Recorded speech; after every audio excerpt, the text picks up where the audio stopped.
And the diaspora, summons were issued to Pastor Ezekiel to come to Senate.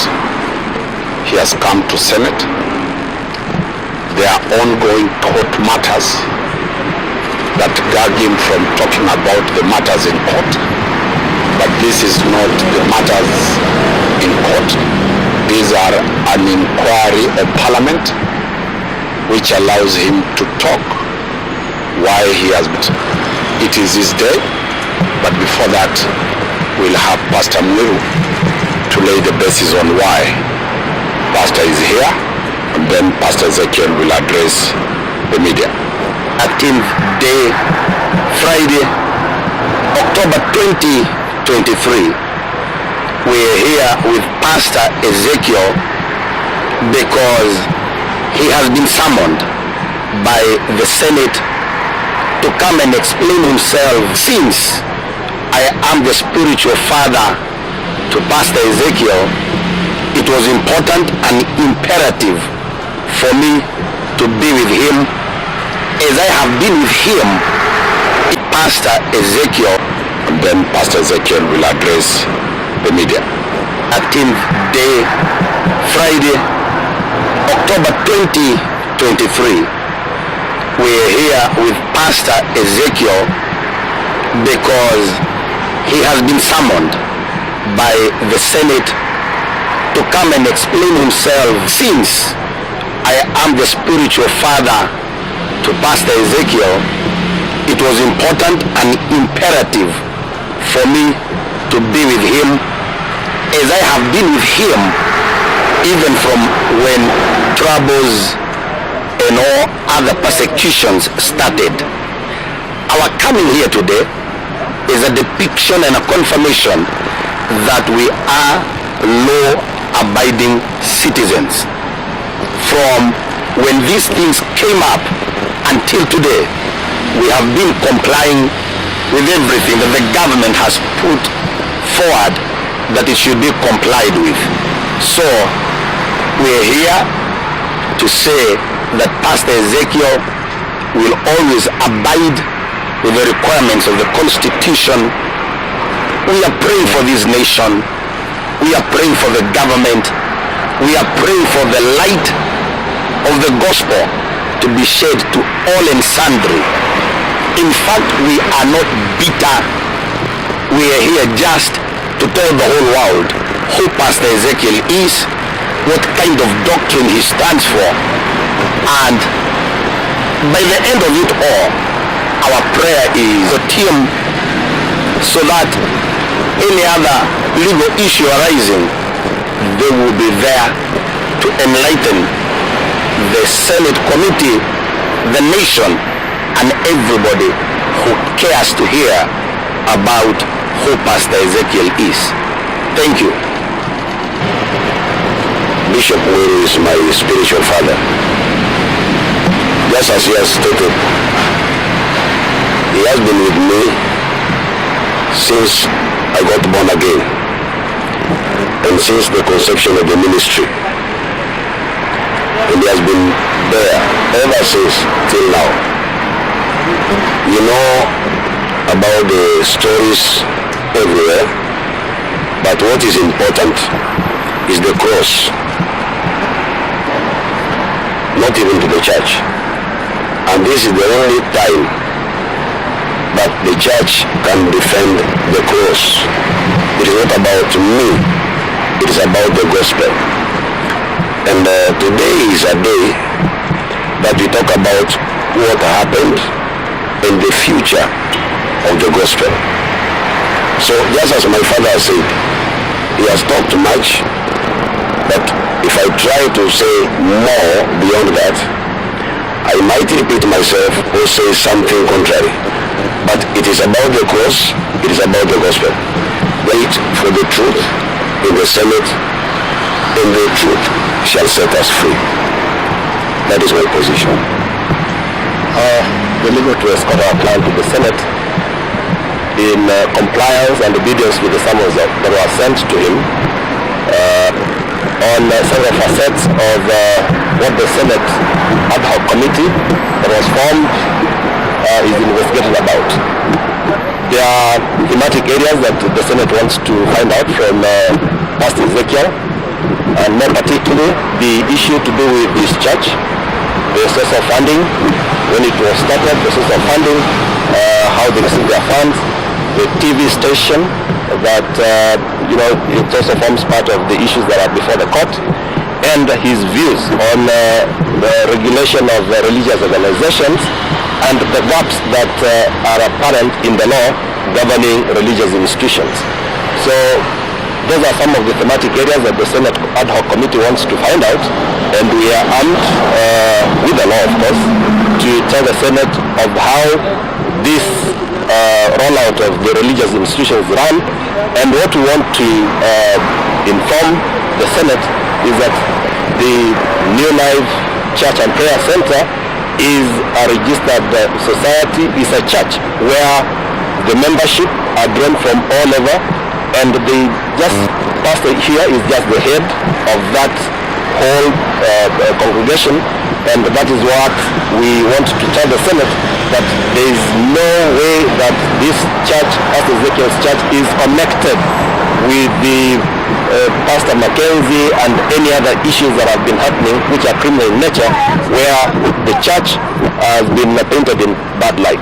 So that is why we're getting in to tell them that this New Life Church and Prayer Center is a church that follows the law, is a church for all, and is a church that welcomes people of all, cadre and gender to get there to do their worship.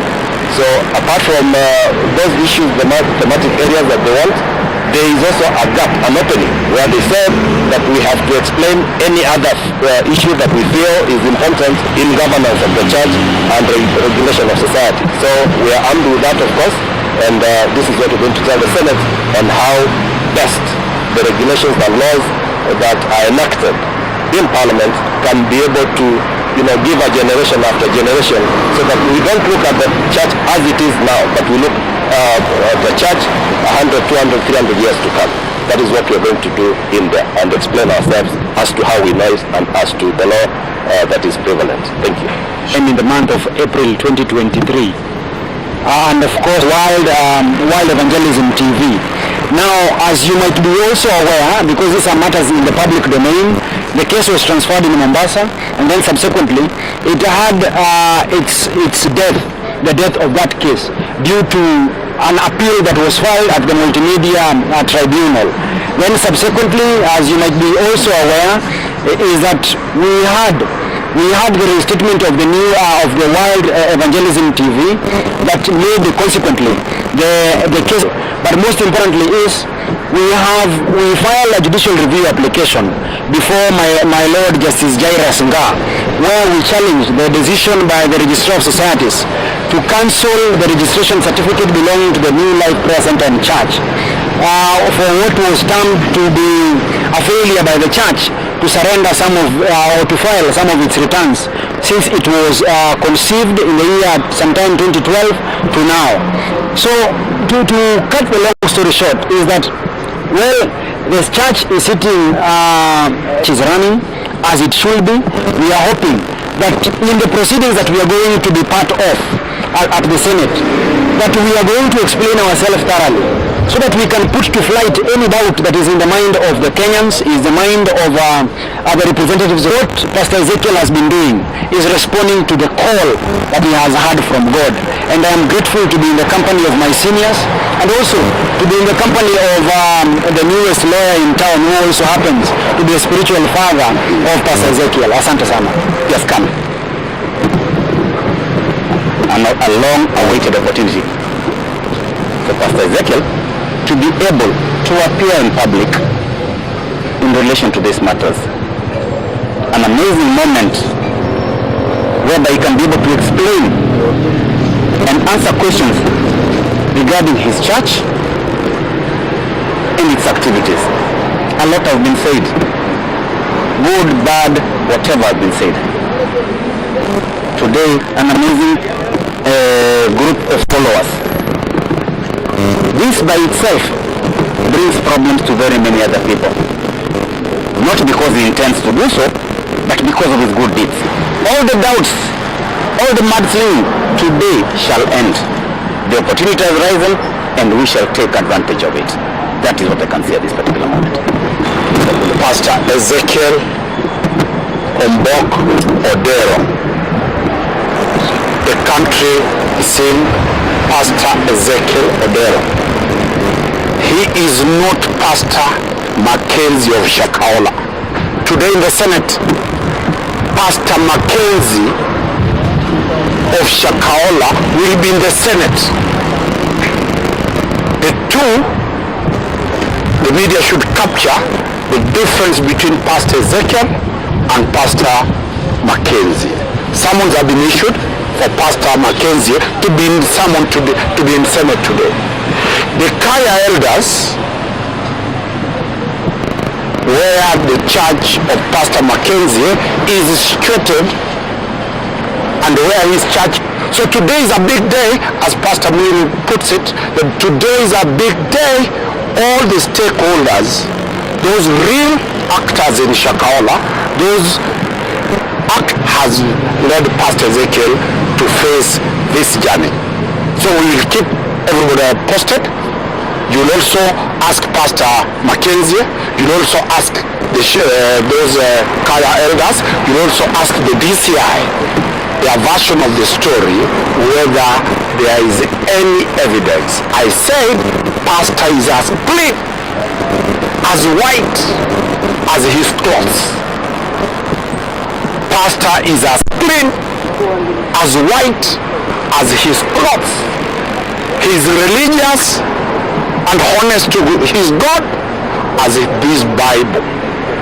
And that is why he has come to clear his name.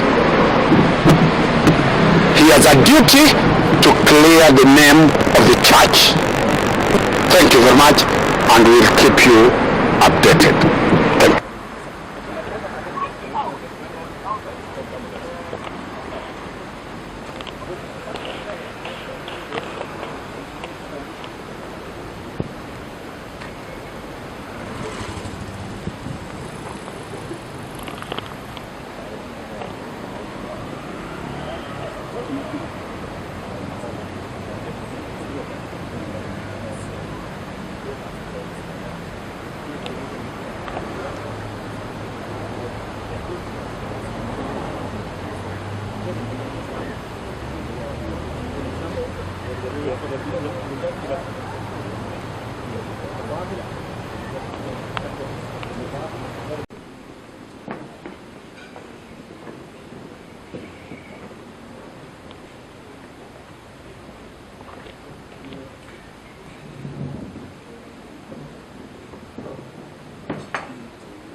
Bulletin.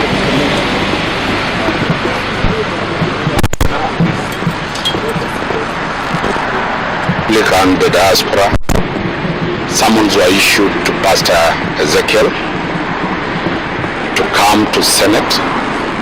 He has come to Senate. There are ongoing court matters that gag him from talking about the matters in court. But this is not the matters in court. These are an inquiry of Parliament which allows him to talk why he has been. It is his day, but before that we'll have Pastor Mwiru to lay the basis on why Pastor is here, and then Pastor Ezekiel will address the media. 13th day, Friday, October 2023. We are here with Pastor Ezekiel because he has been summoned by the Senate to come and explain himself. Since I am the spiritual father to Pastor Ezekiel, it was important and imperative for me to be with him, as I have been with him even from when troubles and all other persecutions started. Our coming here today is a depiction and a confirmation that we are law-abiding citizens. From when these things came up until today, we have been complying with everything that the government has put forward